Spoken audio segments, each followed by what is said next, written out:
और बैठे अच्छा स्वामी जी, ये चक्कर आने का ये जो मामला है, अनुलोम विलोम ही ये इतना खतरनाक है। मुझे कम से कम 2-3 वीडियोस ध्यान आ रहे हैं। एक रेलवे प्लेटफॉर्म पर एक पुलिस वाले को चक्कर सा आया और वो गोल गोल घूमते घूमते बेचारा रेलवे ट्रैक पर गिर गया और ट्रेन की चपेट में आ गया। ऐसे एक वीडियो मुझे ध्यान आ रहा है जिसमें एक दुल्हन जो है वो स्टेज पे गोल गोल सी घूमती है, उसके बाद गिर जाती है। तो स्वामी जी, ये और कई लोग इसमें ये कह रहे होते हैं कि यमराज जी आके गोल गोल घूम रहे हैं और उसी को बंदा देख रहा है, मलकुल मौत आ गए हैं, उसकी वजह से चक्कर आ रहा है उसको। तो स्वामी जी, क्या वर्टिगो की शुरुआत जो होती है, क्या एकदम से भी किसी को चक्कर आ सकता है या धीरे धीरे इस बीमारी की शुरुआत होती है? शुरुआती लक्षण क्या होते हैं इसके?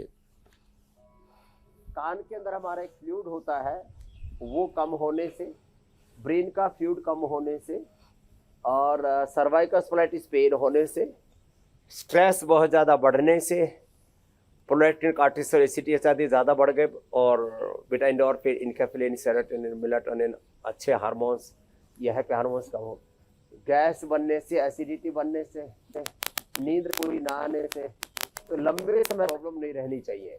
जैसे आपने बताया, ऐसे हमारे एक बहुत प्यारे भाई थे, हरि भाई, उनकी पत्नी हेमा बेचारी रोती बिलखती रह गई। बस ऐसे ही चौथी पांचवी मंजिल पर घर था, बालकोनी में गए और वहीं चक्कर खा करके गिर गए नीचे, आकर के सिर फूटा और मर गए। तो ये बड़ा खतरनाक होता है। तो आज का प्रोग्राम सब ध्यान से देखें, शीर्षासन आदि न कर पाए तो सर्वांगासन जरूर करें।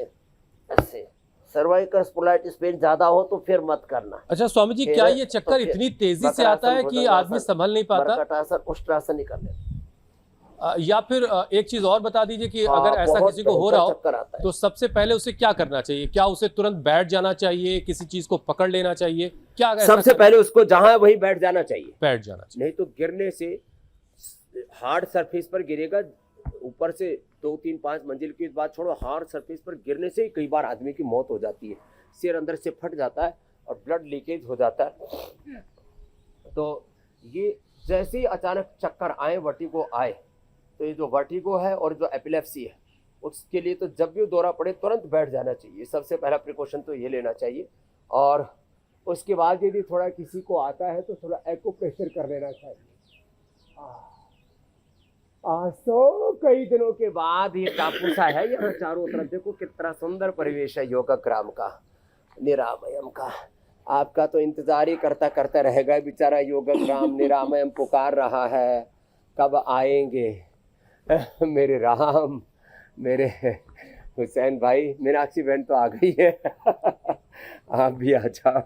बिल्कुल स्वामी जी। ऐसे सुंदर परिवेश में जब ऐसे पूर्ण भक्ति के साथ योग करते हैं, फिर देखो अब ये छोटे जामुन बड़े जामुन सब आ गए, और ऐसे जामुन भी हमारे पास, तो सफ़ेद जामुन भी है, जामुन की भी कई वैरायटी है, छोटा जामुन, जम्मुआ, बड़ा जामुन, कम बीज वाला जामुन, और वो सफ़ेद जामुन वो तो बहुत ही अप्रतिम है, उसका स्वाद भी बड़ा गजब है।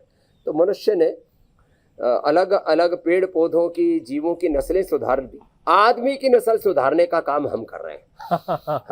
ये जो है, जो मैं बता रहा था ना, इस आम की गुठली है मुश्किल से 10-20 ग्राम की। कितने ग्राम की? 10-20 ग्राम की इसकी। और स्वाद इसका ये बाजार में तो मैंने कहीं देखा नहीं। ये हमारे मुक्तानंद जी महाराज जी पता नहीं कहाँ से खोज के लाए। ओहो, इसमें मुश्किल से 10-20 ग्राम, 20 ग्राम 25 ग्राम की गुठली होगी।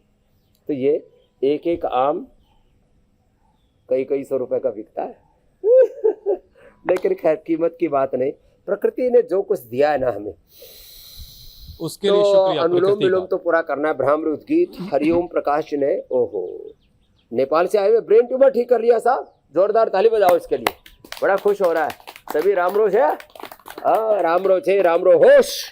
और हर्षना ने ओवरी सिस्ट, संगीता ने ब्रेस्ट कैंसर, विनीता ने गांठ, कविता ने सोराइसिस, क्या क्या ठीक नहीं किया साहब। एक एक यहाँ बड़े बड़ी उपलब्धियां लेकर के बैठे हुए, और भस्त्रिका करो, कपाल भाती करो, सब बीमारियां दूर होंगी, सारी परेशानियां खत्म होंगी।